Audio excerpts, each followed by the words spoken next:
Bonsoir à toutes et à tous, bienvenue dans le journal de Canal 32. Nous sommes vendredi 23 novembre dans l'édition de ce soir. Le verdict doit tomber dans la soirée pour les braqueurs présumés de la bijouterie Masson à Troyes. Le procureur de la République a requis entre 12 et 20 ans de prison pour ces trois hommes. Il y a 1 an et demi, cette attaque aux armes lourdes a été suivie d'une tentative d'homicide sur des policiers. Retour sur ce procès qui a duré toute la semaine. Jérémy, 21 ans, et Ludivine, 18 ans, sont les deux premiers au bois à avoir signé des contrats d'avenir. Ils vont travailler dans les communes de Diray-Saint-Julien et Saint-Julien-les-Villas à partir du 1er décembre. Des contrats d'1 an ou de 3 ans signés à la préfecture de l'Aube cet après-midi. Enfin, les stacks en terrain parisien. Samedi, les Troyens joueront au Parc des Princes. Un match qui ne laisse pas espérer de victoire. Mais l'équipe troyenne est confiante car les Parisiens se montrent capables du meilleur comme du pire. Entre 12 et 20 ans de prison ont été requis ce midi à l'encontre des trois hommes accusés de braquage de la bijouterie Masson à Troyes. C'était en janvier 2011. Les braqueurs présumés ont été entendus toute la semaine aux assises de l'Aube.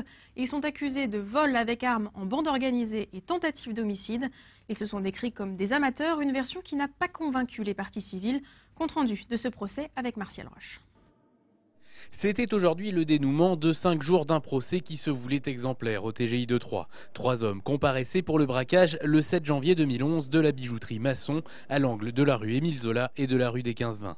Ce jour-là, Corey Sabatier, Tarek Gerwin et Anthony Mas quittent Valence pour aller, disent-ils, faire un coup dans le nord. Première étape, Chalon-sur-Saône où ils braquent une voiture. Avec ce véhicule, ils continuent leur périple jusqu'à Troyes où ils s'arrêtent devant la bijouterie. Là, pendant que Sabatier, le leader du trio, tient les passants en respect avec un pistolet mitrailleur, Gerwin et Mas font irruption dans le commerce. En moins de 2 minutes, ils brisent les vitrines à coups de masse et s'emparent de la caisse et de montres. Puis ils prennent la fuite de manière visiblement improvisée. Ils manquent de se mettre dans un cul-de-sac devant la gare, puis s'enfuient par le quai d'Ampierre.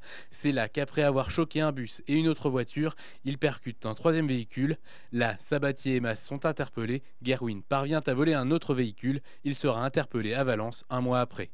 Pour la défense, les maladresses accumulées par les 3 malfaiteurs accréditent la thèse d'un acte improvisé.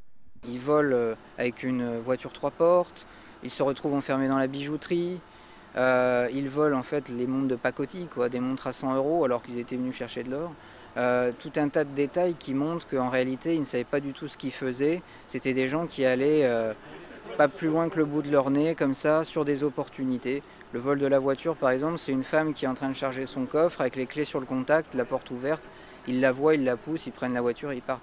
Donc on n'est pas du tout sur du crime organisé. Ce sont bien des gens qui ont agi dans un certain degré d'improvisation. L'amateurisme, on ne peut pas forcément le dire parce qu'il y a quand même des antécédents, un passé judiciaire et des condamnations au casier. Mais sur les faits, de vouloir dire que c'est le braquage exemplaire qui porte particulièrement une atteinte à l'ordre public local, je trouve que c'est tout à fait disproportionné. Car les réquisitions du procureur ce matin sont lourdes. 20 ans pour Sabatier, 15 et 14 ans pour Gerwin et Mas. Les deux plus âgés ont connu chacun plus d'une dizaine de condamnations ces 10 dernières années. Tous 3 sont, selon les parties civiles, plus malins qu'ils voudraient le faire croire. Je crois qu'on a affaire quand même à des délinquants chevronnés qui jouent les simulateurs depuis 4 ou 5 jours en disant qu'ils sont des amateurs du cambriolage. Or, leur cursus passé, présent et à venir démontre que ce sont des gens qui savent parfaitement ce qu'ils font. Écoutez, on a eu des réquisitions de l'avocat général qui étaient empreintes d'une certaine sévérité, qui prennent en considération le contexte particulier dans lequel les faits sont survenus, c'est-à-dire en pleine ville. Un jour d'affluence, avec des menaces alentour. Après les plaidoiries des 2 derniers avocats de la défense cet après-midi, le verdict devrait tomber dans la soirée. Les routes de l'Aube sont décidément dangereuses ce mois-ci. 2 femmes de 33 et 44 ans ont été blessées lors d'un choc frontal à Brienne-la-Vieille. C'était en début d'après-midi. La victime la plus jeune habite Dienville, l'autre Saint-Julien-les-Villas.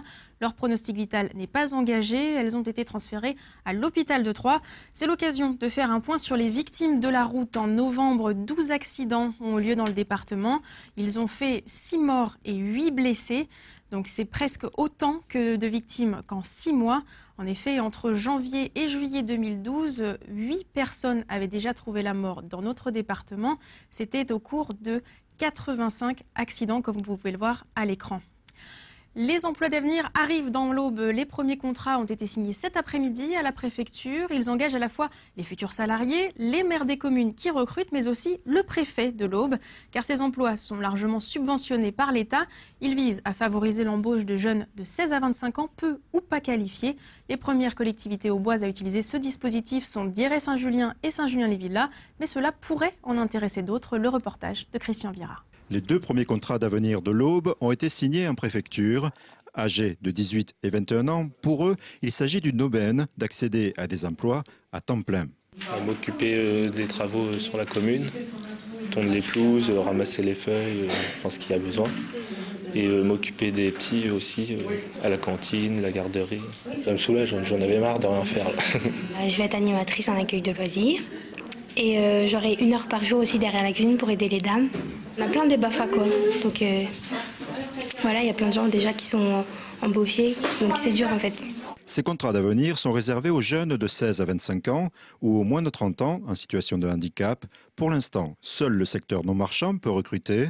Cela intéresse ce maire d'une commune rurale qui souhaite développer des services, car 75% du salaire est pris en charge par l'État. Nombreuses familles, ce sont des jeunes qui s'installent, des jeunes couples. Donc on a une augmentation d'effectifs en école maternelle, une augmentation d'effectifs dans tout notre RPI. Et on va devoir gérer ça, donc c'est une opportunité de pouvoir bénéficier d'un tel contrat. En janvier prochain, ces contrats d'avenir seront étendus au secteur marchand dans des domaines ciblés.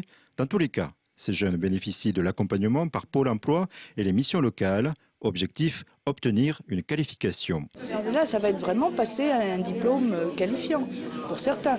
Pour d'autres, évidemment, ce sera peut-être en fonction de leur niveau une simple validation des acquis, mais quand bien même ce ne serait qu'une validation des acquis, ce serait un point extraordinairement positif. Dans l'Aube, il y a urgence, d'après le préfet, de proposer des solutions durables. Oui, il y a bien sûr toujours urgence. À partir du moment où nous avons un taux de chômage qui a augmenté de 12% au détriment des jeunes de 16 à 25 ans, et il fallait une réaction, et cette réaction, le gouvernement l'a eue, puisque la loi est très récente, elle remonte au 25 octobre, pour une durée soit indéterminée, ce qui est très important, soit une durée qui peut aller jusqu'à 3 ans en CDD. Donc c'est la grande différence avec ce qu'on appelait donc les contrats jeunes avant ou les contrats CAE, puisque ces contrats étaient de l'ordre de 6 mois, 1 an. Là, on s'inscrit dans la durée pour que les jeunes puissent bénéficier justement d'une formation. D'après la préfecture, 3000 jeunes peuvent pourvoir au contrat d'avenir. 702 recrutements seront accordés dans l'Aube en 2013. Les digues de l'agglomération troyenne vont être rénovées. Les travaux d'ampleur vont commencer en 2013. Vous avez peut-être vu ces panneaux autour des cours d'eau de l'agglomération. Ils annoncent l'enquête publique lancée il y a quelques jours. Écoutez les précisions de Valérie Denis, conseiller déléguée en charge des digues au Grand 3. Nous avons lancé il y a quelques semaines un plan d'information, de communication pour prévenir l'ensemble de la population de notre intention de réaliser ces travaux. Nous avons à cet effet organisé un certain nombre de réunions publiques, des expositions. Nous avons largement communiqué avec la population, en particulier avec les riverains. Et aujourd'hui, nous sommes à la veille de lancer ce qu'on appelle une enquête publique, qui est, elle, une démarche tout à fait réglementaire, à l'occasion de laquelle les habitants de l'agglomération troyenne, les riverains en particulier des digues, pourront s'exprimer de façon tout à fait officielle auprès des commissaires enquêteurs, laisser leur avis, laisser leur opinion. Et les commissaires enquêteurs, bien évidemment, étudient le dossier, prennent en compte ces doléances et ensuite livrent leurs conclusions. Je précise que les registres sont placés dans les mairies des communes concernées, c'est-à-dire Troyes, Saint-Parot-Tertre, Saint-Julien-les-Villas, Pont-Sainte-Marie et Lavaux. Et un registre d'information et de doléances est aussi disponible au siège du Grand 3. Les remarques seront enregistrées jusqu'au 19 novembre. Les travaux sont prévus pour une durée de 3 ans, de 2013 à 2015. Et c'est pour rénover ces digues qui sont en très mauvais état et ne remplissent plus leur rôle de protection contre les crues éventuelles de la Seine.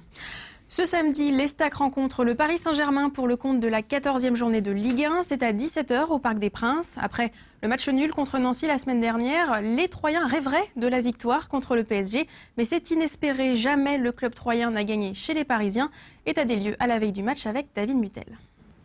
Pas de pessimisme du côté de l'Estac, mais il faut bien avouer qu'il sera difficile d'espérer ramener quelque chose de ce déplacement au Parc des Princes. Difficile, car les Parisiens sont dans une situation délicate avec 3 matchs sans victoire, dont 2 défaites d'affilée au Parc des Princes contre Saint-Étienne et Rennes. Face à l'Estac, ils espèrent bien se racheter devant leur public. Il faut vraiment faire un match hors du commun pour pouvoir avoir un bon résultat ou faire un résultat, on le sait. Alors il faut aussi nous aussi mettre, pour le PSG, c'est beaucoup plus un match de routine. Même si certainement le coach va insister sur le fait qu'ils ont perdu 2 fois et on n'arrive pas au bon moment quand des joueurs de haut niveau sont contrariés, c'est pas très bon ça. Parce qu'ils ont les moyens de se concentrer. Les Troyens aimeraient réellement créer l'exploit dans un Parc des Princes qu'aurait aimé fréquenter Grandi Ngoyi, le joueur formé au Paris Saint-Germain, tout comme Baebek et Obadi. Malheureusement, le joueur le plus utilisé par Jean-Marc Furlan cette saison a dû finalement renoncer. J'étais très déçu pour Ngoyi parce qu'il voulait essayer et Grandi, on est déçu pour lui. Nous, on l'a empêché de s'entraîner ce matin, le staff. Mais il voulait vraiment rentrer sur le terrain pour essayer. Mais on a trop d'échéances importantes derrière. Donc. Si l'Estac n'encaisse pas de but rapidement dans cette rencontre, alors elle pourra peut-être espérer repartir avec quelque chose de ce déplacement en terre parisienne. Mais voilà, Paris est en crise et un autre résultat que la victoire pour les partenaires de Zlatan serait mal vu par les actionnaires qatariens. Ce déplacement ne tombe vraiment pas à point nommé pour les Troyens. Et vous pourrez bien sûr retrouver dès dimanche minuit les meilleurs moments de cette rencontre. Voilà, c'est terminé pour les infos du jour. Dans un instant, Cécile Rich vous présente la météo. Le soleil sera très timide ce week-end. À la présentation du journal lundi, Mathieu Mercier. Bon week-end à tous et à bientôt sur Canal 32.